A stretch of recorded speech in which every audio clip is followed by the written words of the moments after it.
ಮಧ್ಯರಾತ್ರಿ 2 ಗಂಟೆಯಲ್ಲಿ ರೋಡಲ್ಲಿ ನಾವು ಏನು ಮಾಡ್ತಾ ಇದೀವಿ ಅಂತ ಯೋಚನೆ ಮಾಡ್ತಿದ್ದೀರಾ? ವಿಡಿಯೋ ಕೊನೆವರೆಗೂ ನೋಡಿ. ನಾವು ಬೆಂಗಳೂರು ಸುಮಾರು 6 ಗಂಟೆ ಹಾಗೆ ಬಿಟ್ವಿ.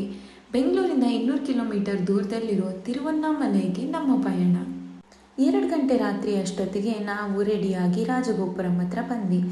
ಗಿರಿ ಪ್ರದಕ್ಷಿಣೆ ಮಾಡೋಕ್ಕೆ ಮುಂಚೆ ನಾವು ಒಂದು ದೀಪ ಹಚ್ಚಿ ಅದ ನಂತರ ಒಂದು ತೆಂಗಿನಕಾಯಿ ಹೊಡೆದು ಶುರು ಮಾಡಬೇಕು.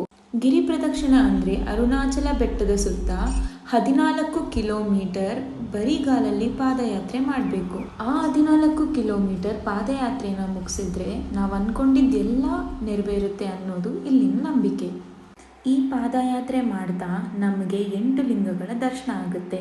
ಇಂದ್ರಲಿಂಗ, ಅಗ್ನಿಲಿಂಗ, ಯಮಲಿಂಗ, ನಿರುತಿಲಿಂಗ, ವರುಣಲಿಂಗ, ವಾಯುಲಿಂಗ, ಕುಬೇರಲಿಂಗ, ಈಶಾನ್ಯಲಿಂಗ.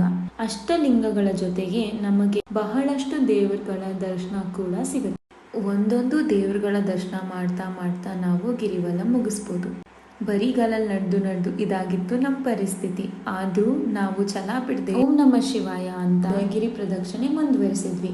ಇನ್ನೇನು 8 ಕಿಲೋಮೀಟರ್ ಆಯಿತು ಅನ್ನುವಾಗ ಸೂರ್ಯೋದಯ ನೋಡಿ ನಡೀತಾ ಕೊನೆಗೂ ನಮಗೆ ರಾಜಗೋಪುರಂ ಕಾಣಿಸೇ ಬಿಡ್ತು. ನಾವು ಗಿರಿ ಪ್ರದಕ್ಷಿಣೆ ಇದೇ ರಾಜಗೋಪುರಮಿಂದ ಶುರು ಮಾಡಿ ಇಲ್ಲೇ ಮುಕ್ತಾಯ ಮಾಡಬೇಕು.